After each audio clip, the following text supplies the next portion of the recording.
The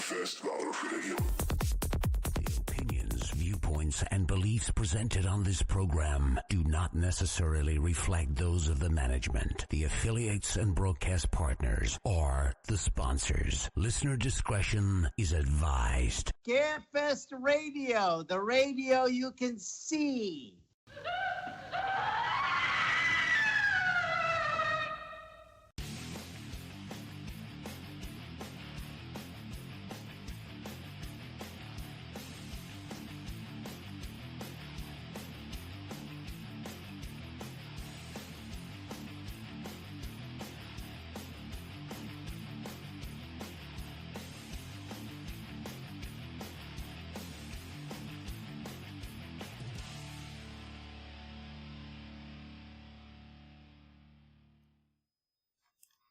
And welcome and good evening, everyone. And it's Scarefest TV night. It's Friday night. It's Scarefest TV night. We are live tonight with members of Spirit Mechanics. A little quick note here. Joe Lewis will be reviewing They Will Kill You.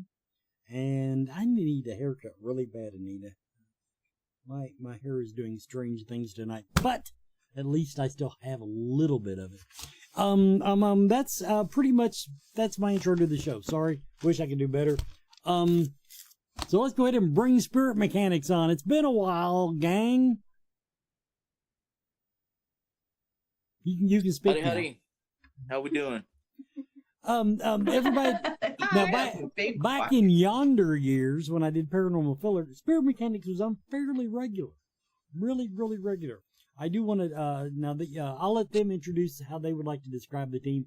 I'll just say that their existence is the reason that I hardly paranormal investigate anymore. Well, actually, I did not investigate. I don't have to do house cleansings is what I'm saying. I don't have to go in and deal with as many demonic entities and people complaining that their grandmother's in the attic rustling chains. So, yeah, I handed that over to them. They are my legacy. Steve, tell them about your team. Wow. After that kind of intro, what do you say? No, it's been a hell of a ride. You know, Spirit Mechanics has been a thing for 12 years now. And would I change some things? Fuck yes, I would. But would I change the people that I work with? Some days. All jokes aside, though, we have worked very hard to be where it is that we are. We are the only team known that does what it is we do and the way that we do it. And we've been very blessed to know some very awesome people like Forsyths over the years that have been able to actually help us grow into what it is that we are. So Wes isn't wrong. We are a little bit of a legacy for him and Anita because they were, in a lot of ways, mentors of ours. So it just really, it comes around every once and again. It comes around full circle and it gets me all misty-eyed and, you know, causes celluloid moments and whatever else sappy bullshit. Mentor. I don't get that title too often. I don't even like being the adult in the room. I'm totally over that. Now the reason we got them on tonight, other than me just not having anything scheduled, I thought this was a delicious idea. They're doing, once again, my favorite team, my favorite paranormal team, is doing an investigation, a class and investigation. Let me clarify, a paranormal class and an investigation at what is literally my favorite paranormal hotspot. Not just because it's 5 minutes from my house, which is delightfully convenient. It's because I've been to a lot of haunted places around the tri-state region, if you want to call it that. I still say to this day, the Rohs Opera House has more ghosts per square foot than any other place I've been. It is 100% one of, honestly, the most haunted places we've ever been. And the activity there is constant. What makes it a really awesome place is most of the activity is the regulars. Yeah. And, you know, I always find it hilarious. Wes can walk into the place and literally just talk to everybody there, and you get nuts kind of experience. It's just amazing. He turns the place on, literally. That's Insert joke. They're mostly ladies. No, Everett, to give you a little background, I'm going to give you a little background on the Rohs Opera House. As from my standpoint. Now, if you want to read about the Rohs Opera House, they have a website with the history. The place goes back 100, 150, 200 years, whatever the hell it is. Civil War times. It's still quite a while back. And I started investigating there. I was invited by Roger, one of the owners, to go on we'll call it a public ghost hunt. That basically means he got on Facebook one night and said, who wants to investigate? I had been watching ghost hunters way too long. And I said, you know what? I am going to go investigate and get out of my armchair and go ghost hunt. I had a video camera with night vision that had never been used in the dark. I don't even know, did I take a tape recorder that night? I probably did, because we used in a sport, we had a digital recorders and tape recorders, so I probably had that. And I had a flash camera and a flashlight. That was my kit for the evening. I saw absolutely nothing that I could record. I got no EVPs, no usable evidence, but I got the experience. And I said, I like this. And I started going back. And here's the thing, people. Now, I've said this before, and I know there's a lot of people, i.e. Jake Godbold in the chat room, that will say it's total bullshit. But the ghost in that place took me under their wing and taught me to ghost hunt. To a great degree, they taught me proper etiquette. They made some of it. One of the things I think happens in the paranormal field, a lot of people get burned out, or I'd say two things happen. They either get burned out and drop out of the field because they don't have that experience that they're looking for. Or because they don't have that experience, they start trying too hard, and all of a sudden every dust particle flying in front of a camera is a ghost. And they start using a lot of phone apps. I was going to say bullshit devices, but phone apps for the most part nowadays. And they don't, I don't want to say people shouldn't use all the apps and tools, because they do break up the monotony of an evening. You've seen me. I love dowsing. There is no electronic device that reaches the level of bullshit that dowsing is. But when used properly, dowsing does break the monotony of a night-long ghost hunt. And also, there's a whole paranormal theory behind it that I'm not going to bore you with my speech. But that's the Rohs Opera House just seems to fit right in that niche where it's active enough to keep you interested while you're getting your feet wet, while you're learning the field, while you're doing, and it gives you the opportunity to do things right. What's your take on that? Yeah, it's absolutely the reason why we use it for the bunny slope. You're guaranteed activity. It's going to be mild, or even the experiences that you have might be some fantastic ones, but for the most part, it's very positive. You're not going to see a lot of the heinous kind of negativity or quote unquote evil spirits, demonics, things like that doesn't roam there. It's literally human spirits doing as they do.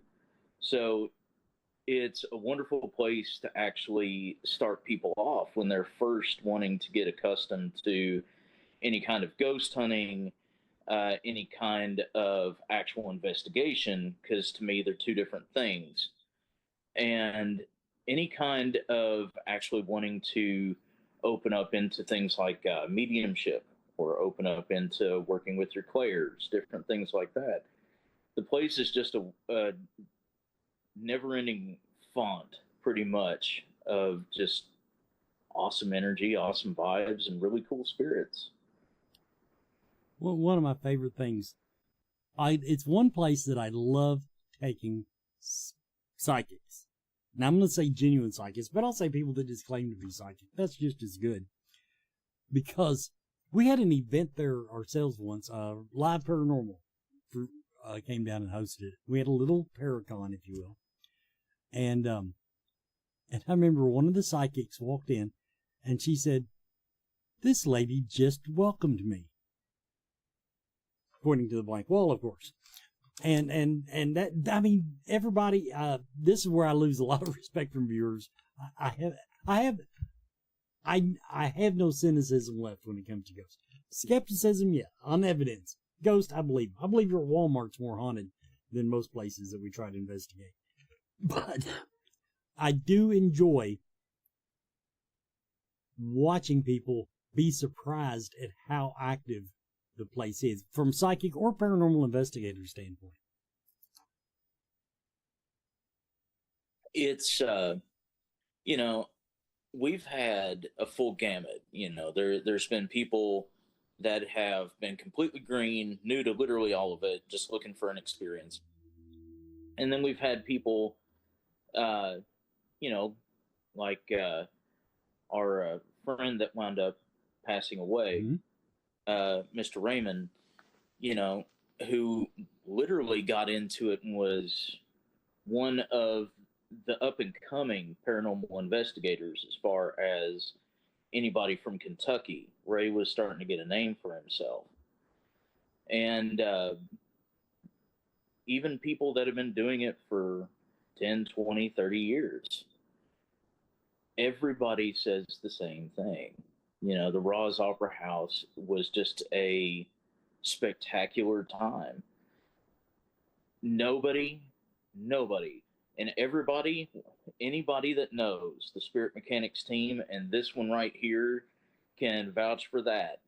If you send us orbs, we're probably going to dismiss it. We have actually had people find real orbs, actual, nucleus, full core, pulsating light orbs, like actual orbs there.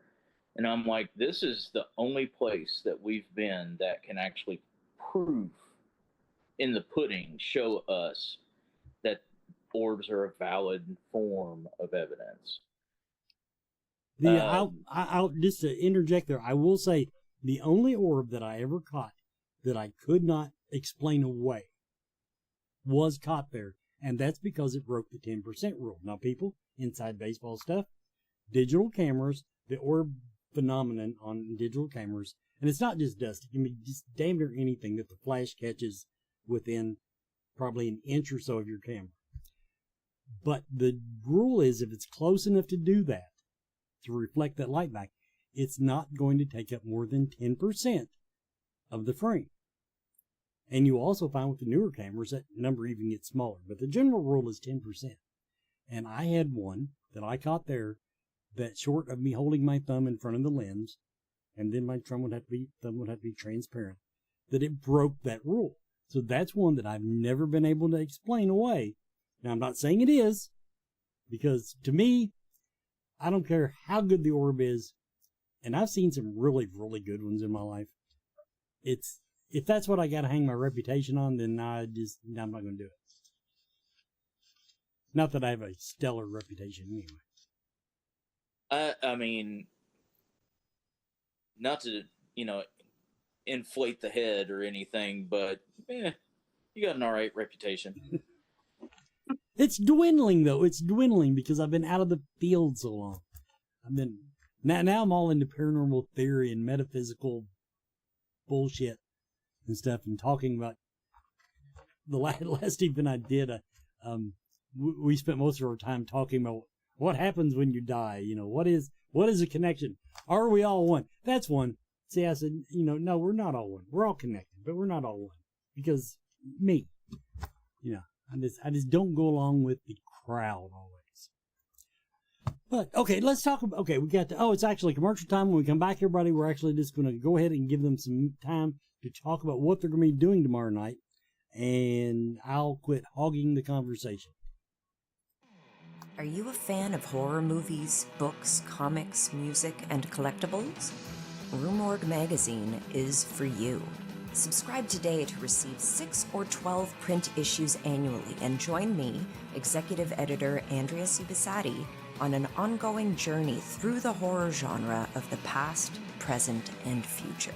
Plus, get access to unmissable special editions such as A Century of Witches, 50 Years of Gore Cinema, British horror movies, and so much more. Rue Morgue, the world's premier horror and culture and entertainment magazine since 1997. Accept no substitute.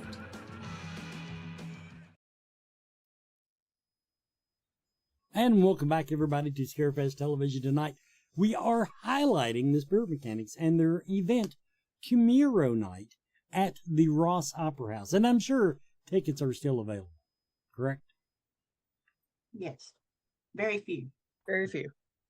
We have 3 or 4 that are left. Well, right hell, that's now. not even worth you all coming on for. Fuck it. Let's something else. Now, okay, in their defense, everybody, I will say, the place is reasonably soundproof from one end to the other. Reasonable. Very soundproof from the outside. It has to be like a horn blowing or something to hear the outside noise. But it is quite easy to overload the place with people. So, so kudos for having limited space. Tell everybody what you're doing starting at 8 p.m. tomorrow night, Saturday, the 11th. So this is where I'm going to turn it over to the girls. So Dustin and Ray were the head of the paranormal side of Spirit Mechanics, and Dustin needed to step back, and obviously, Ray left us. So the girls decided they wanted to crack at it, so I gave it to them. And they're going to talk about the class. And I'm going to have Mr. Davis here chime in on a couple things as well. So. Cool. Come on, So, dead air. Come on. yeah, it starts at 8 o'clock tomorrow night. We are teaching a paranormal investigation class before we do a full-on investigation of the site. We have handouts for everybody, and we're going to go over etiquette and proper ways to use equipment, what types of equipment you can use or not use, just general kind of just a breakdown of what simple version, we should say, of paranormal investigation.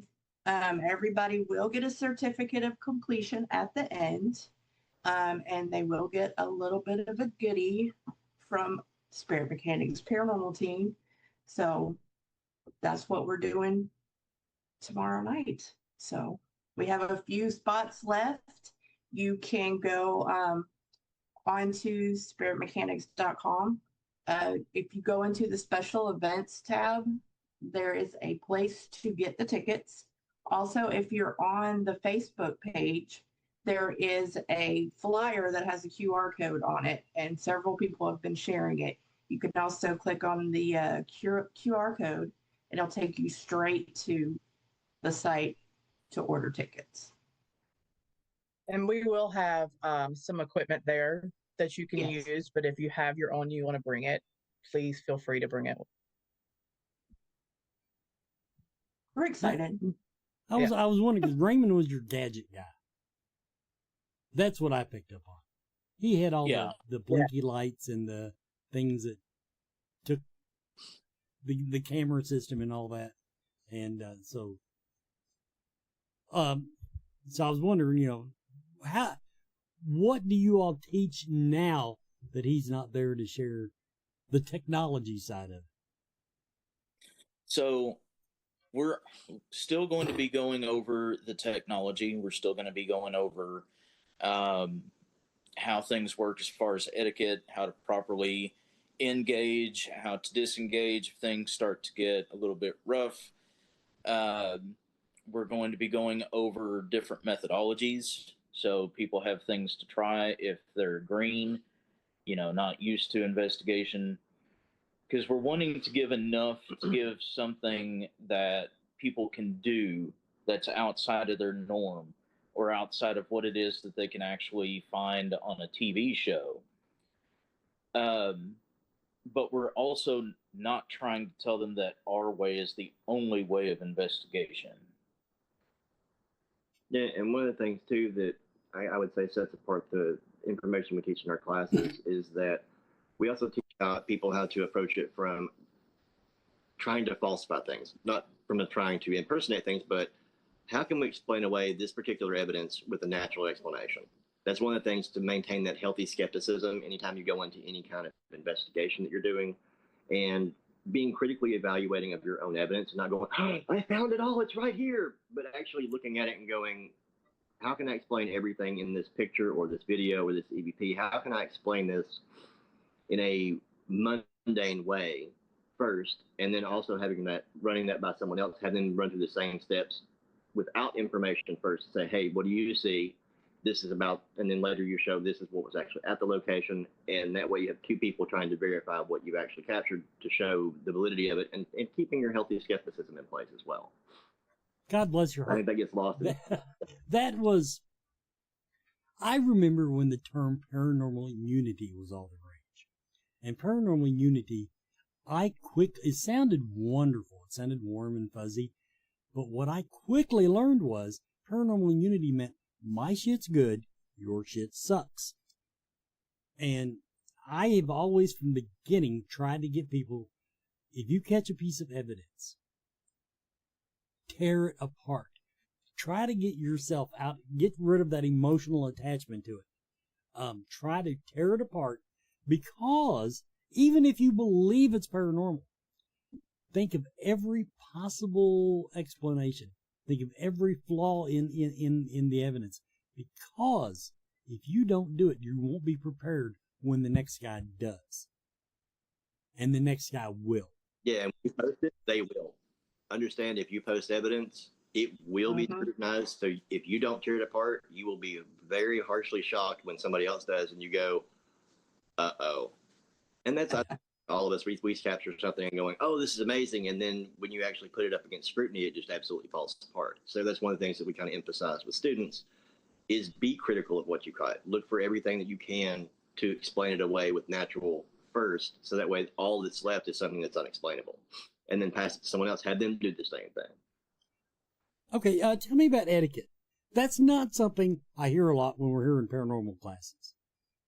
Most time paranormal classes, this device allegedly does this. This is how you hold the device. Don't point it at light sockets, that kind of stuff. Etiquette. Right. What is paranormal investigating etiquette? So as far as etiquette, we try to go over, albeit briefly, but we try to hit the heavier notes.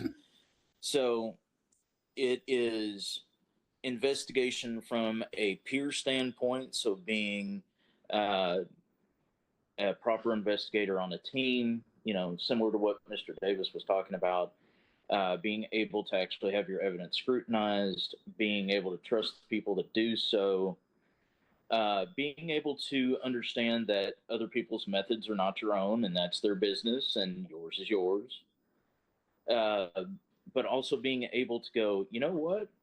I can see what you caught. I can understand your method. I can get with it. It's not for me. Being able to be a team player in that regard. There's also etiquette when it comes to the actual facility. A lot of facilities, especially now, have waivers. They've got specific rules, and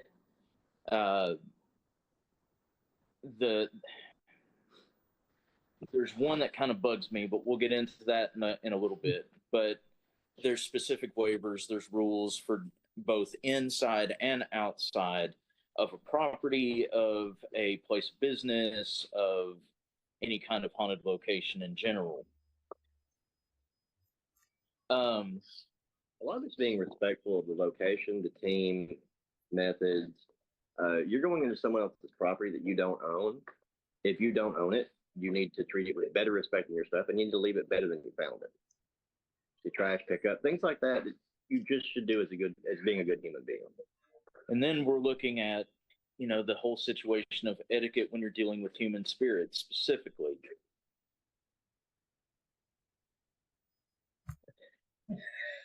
But what's the etiquette when you're dealing with human spirits?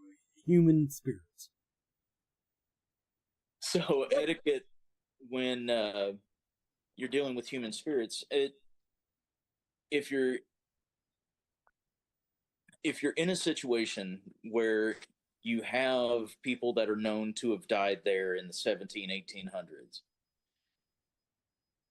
holding a machine up and going, this machine, this particular, REM pod, this, EVP device. You're making black magic. They don't understand what the fuck you are talking about. They have no idea. You have to reach them where they are. You have to talk to them in their tongue. It's kind of like, this is the part that I love, is when you see paranormal investigations on TV, especially international investigations, and it's full Tom, Dick, and Harry from the Midwest America going into a country where they speak a language that they obviously don't, and speaking straight English and expecting to get a fucking answer.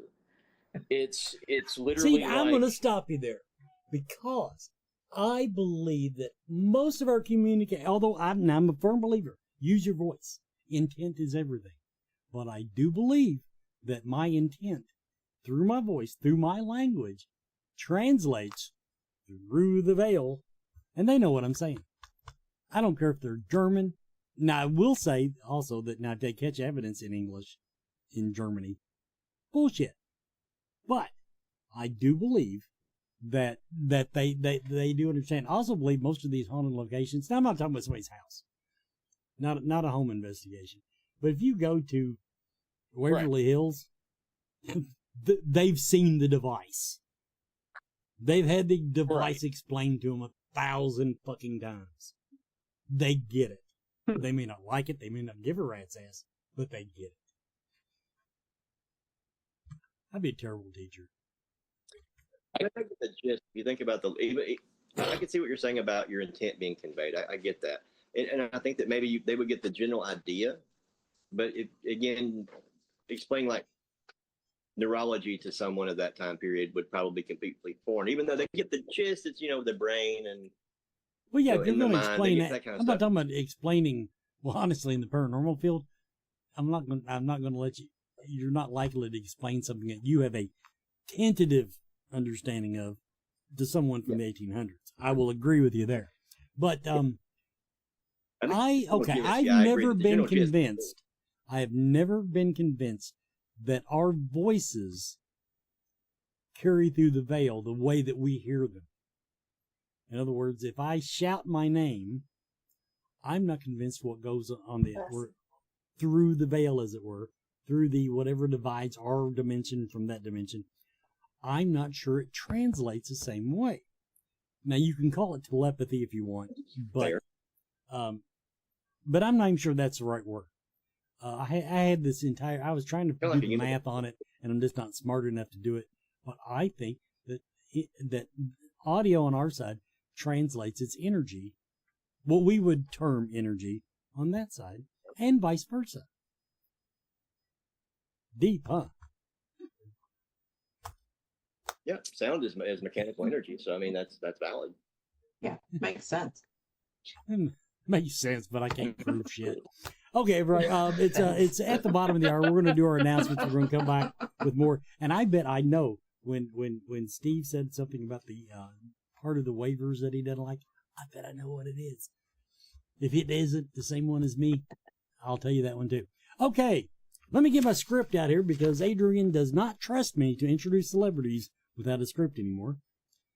Probably all hinges back to when I talked about the people under the stairs and they called Jan Birch the Stairmaster, and I went, the Stairmaster? Like, yeah, it was the whole thing. Okay, because I'm old and Stairmasters, they're exercise. Now, if he was a Thigh Master, that would be. All right, let's kick things off with Spawn of Scarefest. We're bringing a true piece of horror history into the hotel. Joining us at Spawn, Alan Danziger. You know him as Jerry from the Texas Chainsaw Massacre, one of the original victims in one of the most influential horror films ever made. Now, jumping over to Scarefest weekend, first up, Lynn Lowry, a true cult horror staple. From The Crazies to Shivers and Cat People, her work helped define an era of boundary-pushing horror. Next up, Sarah Berry, best known as Annie Noby in Evil Dead 2. A fan favorite from one of the most iconic horror films ever made, her role sits right at the heart of the chaos, the madness, and everything we love about the Evil Dead. And finally, Ray Santiago from Ash vs. the Evil Dead. Ray brought Pablo to life, the heart, the humor, and one of the most beloved characters in the entire franchise, and with the Evil Dead reunion we're building this year, this is another piece falling perfectly into place. Limited tickets and room packages are still available for Spawn. Not a lot of rooms left, but there are still some left, and if you call Lexington right now and try to find a room, or go to Railbird, you give it up, people. We've got the corner on the remaining rooms for what I have. I'm sure there's a few around town, but if you want to come to Spawn and you want the full experience, get you a hotel room in the hotel with us, because we're running this thing till like 2 a.m. And it's just going to be the whole thing. It's the after hour stuff is off the hook. I do want to give everybody a reminder. Rewind time is coming up April. Why didn't you put the date on the damn banner? Week after next. I have a analog date book here, and I want to see it's April 25th. April 25th. That was me rustling my analog date book. And finally, Fear the Talking Heads has been on a short break, but returns to YouTube on Sunday, April 12th, with a live discussion on Scream 7 with Eric Hyde. Could this be Sydney's best sequel? Back to Spirit Mechanics now. Okay, from the last segment, you mentioned waivers, and I'll bet you don't like signing a waiver that says you can't cross ghost over. Yes, sir. Was that the one you were literally one of my... Was that the one, though? That is literally... I thought you might have something else like... There's a couple others, but that's one of my big ones. See, so my which rule... one are you talking about? Well, I mean, that's mine. You just said there was something in the waiver you didn't like, but it's fairly common nowadays. That was mine, and it wasn't that I go into every location. Just like at Ross Opera House, honestly, never tried to cross ghost over. Not once. They seem happy. I'm happy. Well, we all get along. Nobody asked. They're not bothering anybody. So I leave them alone. But I've kind of broke the rules at Waverly Hills a time or two. Just saying. But don't worry, everybody. It's still haunted, because when you go to Waverly Hills and stomp around in the dark with a flashlight, asking to talk to the nurse in 504, someone shows up. Well, I mean, this is something else that we're going to go over in the class, and it's something that really needs to be more of a mainstay in paranormal investigation and actual conversation. And that is fucking group hysteria. So when you have big old groups of people that you take into a haunted location and you tell them exactly what they're going to find in a specific room or a specific place, someone can sneeze halfway down the hallway, and all of a sudden the demon in room number 3 is haunting and lurking on everybody. It starts with one person, and then literally spreads like an infection to everybody else. And by the time it's done, anybody in that room, whether there's any activity or not, goes fucking stupid and causes a huge scene for no reason. We had this huge demon that showed up, and oh my goodness, it's just like what they said. See, I've always been torn on that. It? When I had a paranormal team, when I tried to form a paranormal team, which honestly went south, I'm just going to say it. But that was one of the things I was torn on. How much information to allow the team to have. I like knowing what some of the claims are, but personally, I don't particularly care what room you see it in. That's another thing. Limited equipment. I kind of do want to know what, where do you see grandma walking? That's where I want to set the camera.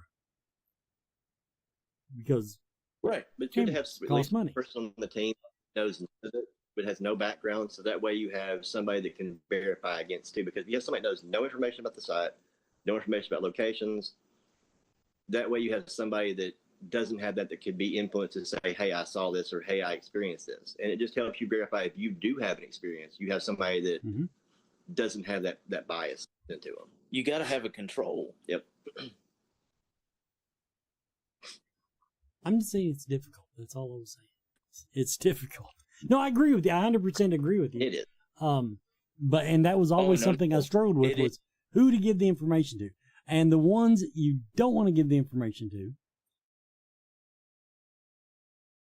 honestly, the psychics. The one that says I'm 100% psychic. Because if you give them information, they're going to abuse it. Well, of course. At that particular point, they could make a full fucking circus out of a situation. Or even if they're to themselves and trying to be as professional as possible, you're still giving them biased information. It's honestly going to throw a reading off because they're still going to be trying to compare it to what they've heard. So anybody who's as sensitive, and this is one of the things that Spirit Mechanix is known for, is those that are going in to do the work know what's going on. Those that are going in to be control know absolute dick and all. We don't even tell them the location until they need to meet us there. That way they can't do any research. They don't have any of the ins and outs of it. They are a true unbiased control. Because, like Davis was saying, you got to have that person on the outside that knows none of what is possible, what's happened, what's going on. And it also anchors what it is that you get as far as evidence in some reality. And for an example, too, one of the things that we like to do is that if there's a call, in cases that I'm involved in where I get involved in the call, I tell them, don't tell me anything. I want to come in and call. Oh, we've had internet drop.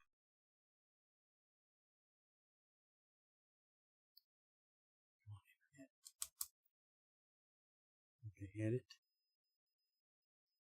939.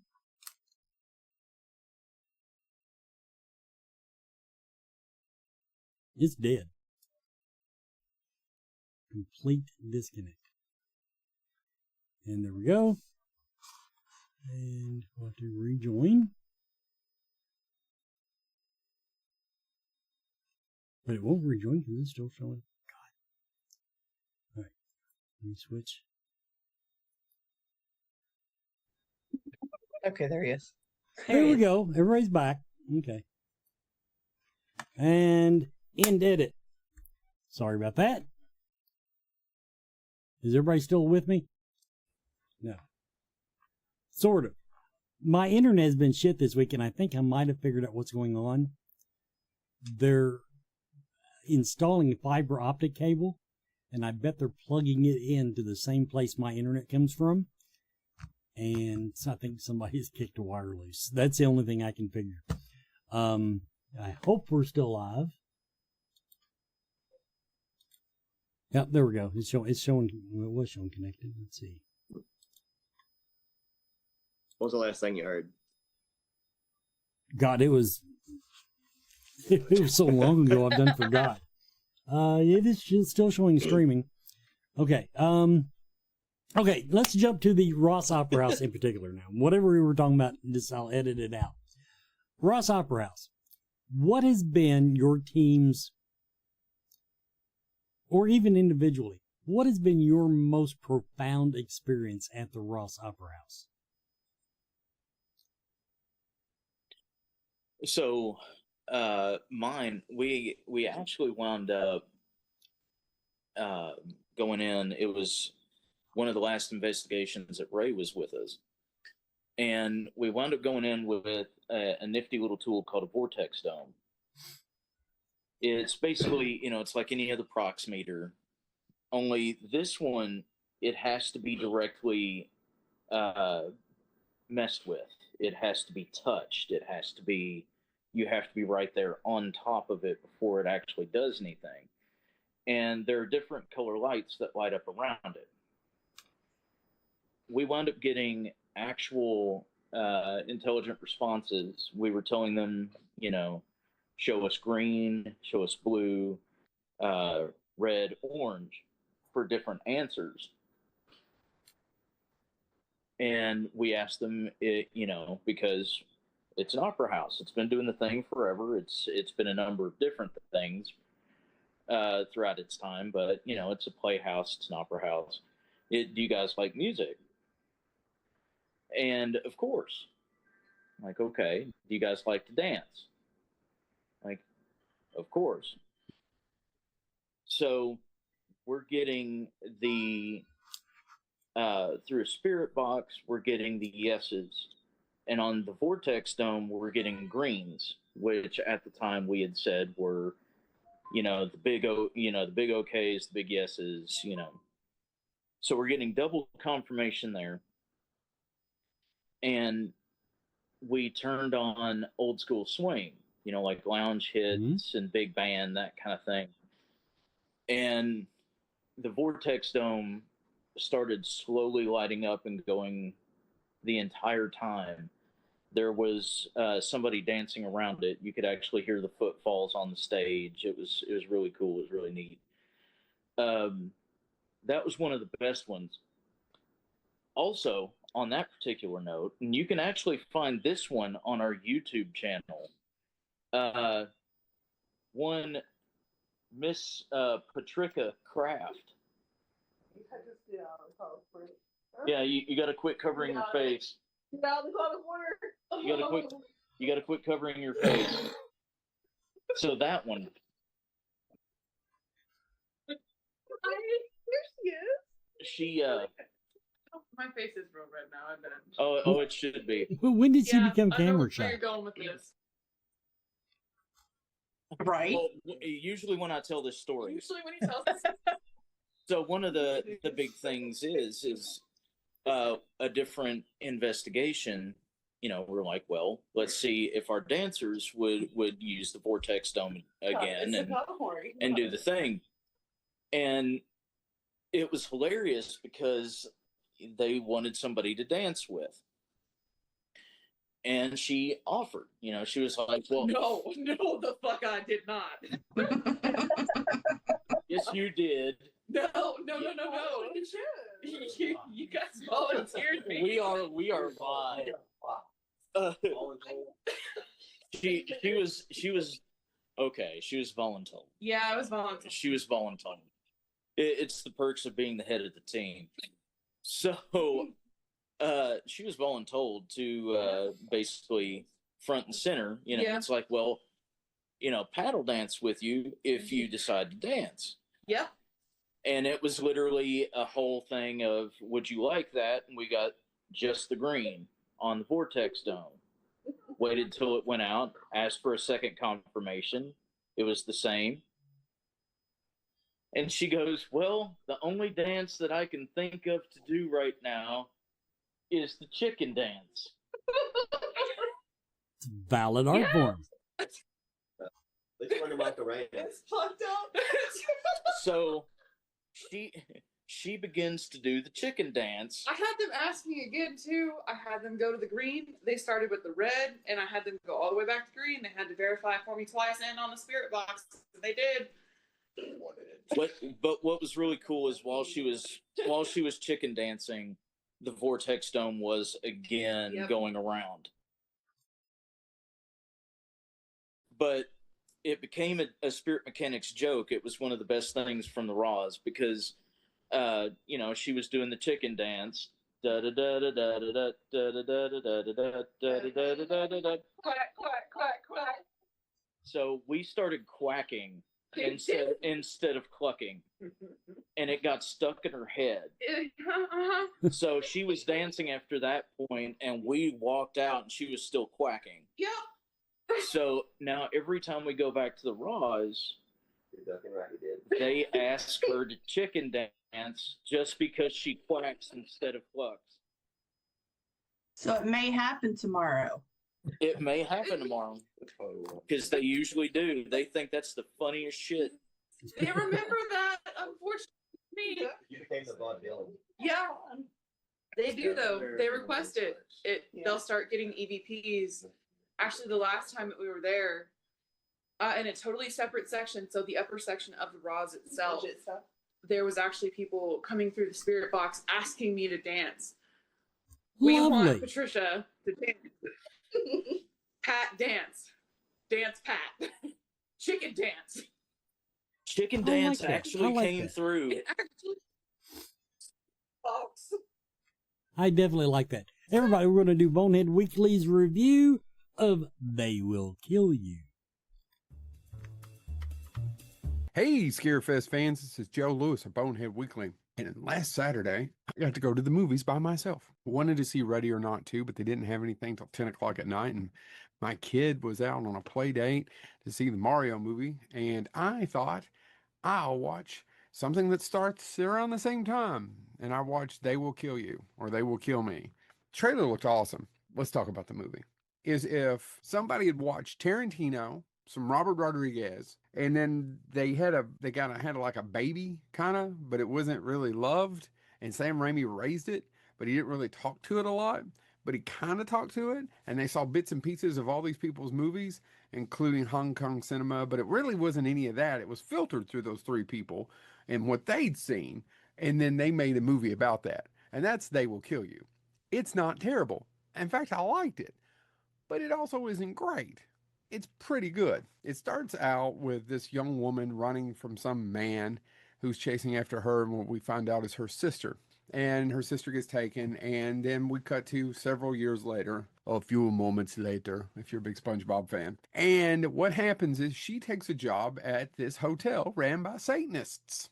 You figure it out fairly quick. I mean, there's 666 and demons and all kinds of stuff on the doors and whatnot. Pretty much know the plot if you've seen the trailer. They're there to sacrifice her, and she has to survive the night. Now, if that sounds like Ready or Not, it is a lot like Ready or Not, only Ready or Not was fun and inventive, and this movie's dumb fun and dumb inventive, right? It's just not that bright and didn't catch on and didn't get it all filtered through all the people I was talking to you earlier. She has to fight off the Satanists. Now, the cool thing about the Satanists, and this is a little bit of a spoiler, is that they don't die. And they're ran by Patricia Arquette. And you got the great Heather Graham in there and a few other, one of the Harry Potter actors. The cast is pretty good. The movie's not bad. And it's ridiculously bloody. And they just don't die. She can shoot them in the head and they're going to come back. They're going to grow another head. There's some really funny scenes with it. I had a good time. I also went over to the bar, had a drink, then came back or ordered it. And then that made it even better. And I suggest you do the same. Don't think about this too much. There's nothing really all that creative. And it's the only movie where you're going to see a boar's head stuck on somebody else, other than maybe Anaconda, stuck on someone else's head that talks through Satan, or with Satan talking through it. It's bug crazy nuts. It's a lot of fun. Should you break your neck to go see it in a theater? Well, I think everybody should go to the movies. That's a whole other thing that we're not going to get into, and attention spans and why people can't go and sit in a big dark theater with the screen with other people is beyond me. But I realize that I'm getting close to oblivion. And not everybody agrees with me, and nor does anybody care about my opinion. It's fun. It's really well acted. So gory. And the one complaint I have, just because she's an amazing actress, I still don't understand who decided that Patricia Arquette should have an Irish accent. But do you know what Patricia Arquette doesn't do well? If you guessed an Irish accent, you are correct. So if you're looking for something where people shoot people's heads off and they grow back, and there's some sort of kung fu around every corner and people go crazy, this is right up your alley. So check out They Will Kill You. If you have a little, makes it even better. This is Joe Lewis of Bonehead Weekly. Let's try to do this. Oh, Irish Patricia Arquette. Welcome back, everybody, to the final segment of Scarefest TV for tonight. We are, of course, talking to Spirit Mechanics, and we are discussing their event tomorrow night, April 11th, at the Rohs Opera House in lovely downtown Cynthiana, Kentucky. Okay, so we've got the class, and then I guess, now I think they're showing a movie tomorrow night. So what, the class is running roughly long enough to get everybody out of the theater? Is that the plan? We're actually, the class does start at 8 o'clock. We're going to be on the second floor. Right, I understood that. I didn't mean it would interfere. Yeah, I'm sorry, I didn't mean to imply that. Sorry. It's an actual theater, people. That's the They show plan. movies. And so, yeah, so you'll be up in the second floor. Once again, like I said, reasonably soundproof. You'll be behind two sets of doors. Nice, big, heavy 1950s era doors. So yeah, so I'm not worried about that, of course, and that's for the class. And then you turn them loose for the investigation. How do you all usually structure your public investigations like that? So typically, what we try to do is have two separate groups. If we have large space, three if we have a big enough space for it. But two groups.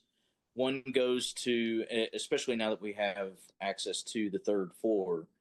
One group's going to go to the third floor, the AOE and different places like that.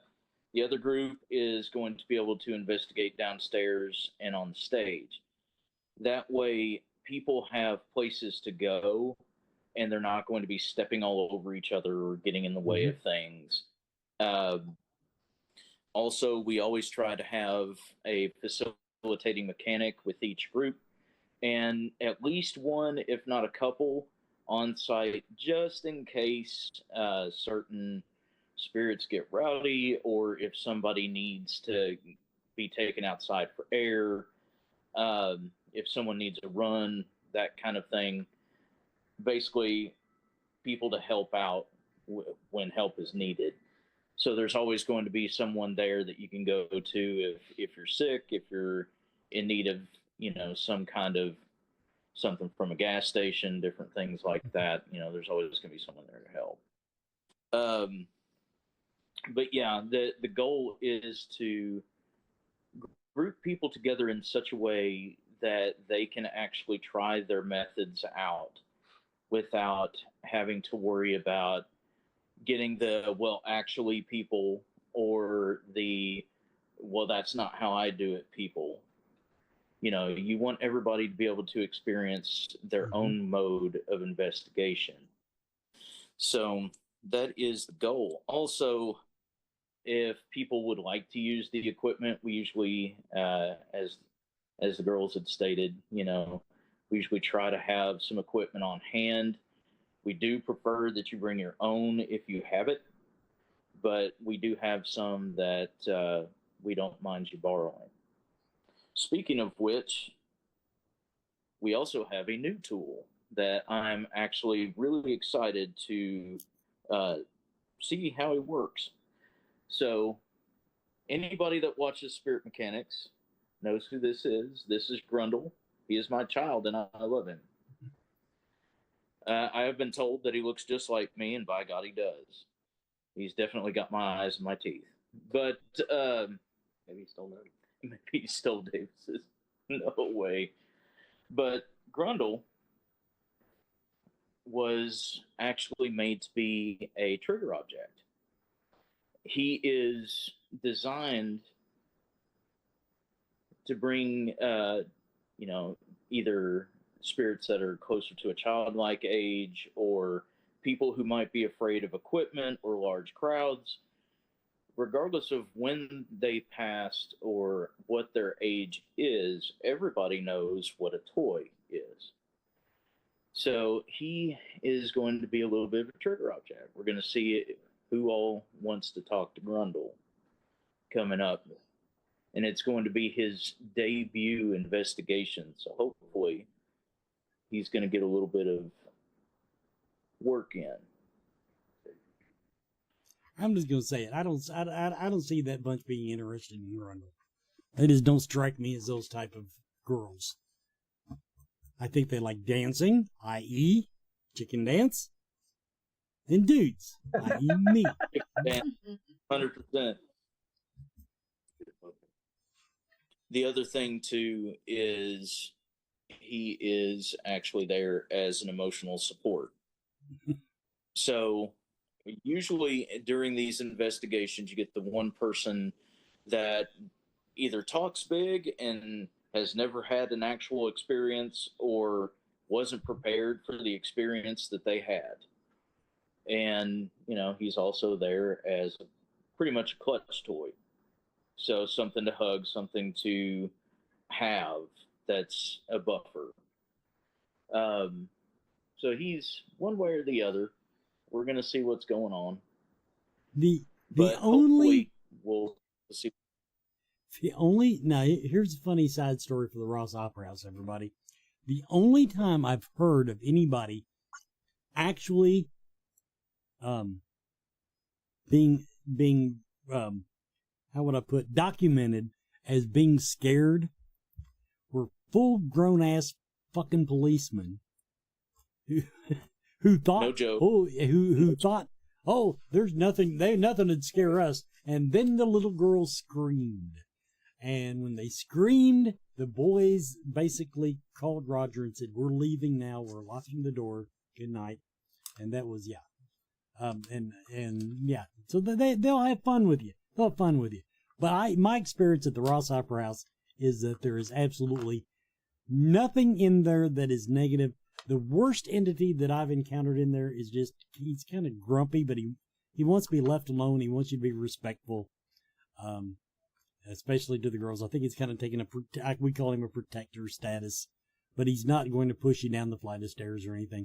Dude, by the way, do y'all ever get anything in that stair area? That place is famous for paranormal light. And all we get there, now I've gotten footsteps, and they will drive you to drink on the stairs. But that big mirror at the bottom, never got a damn thing. Aimed cameras at it so many times, never got a thing. We've actually gotten several instances. People have caught, actually, your boy, as I look across the room.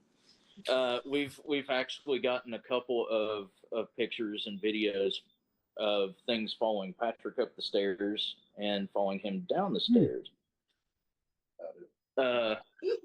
He said he's about it. But we've also gotten some very interesting movements in that mirror. But it's never, okay, we're looking in the mirror and there's something weird. It's usually in passing. So it's not necessarily a static camera kind of spot.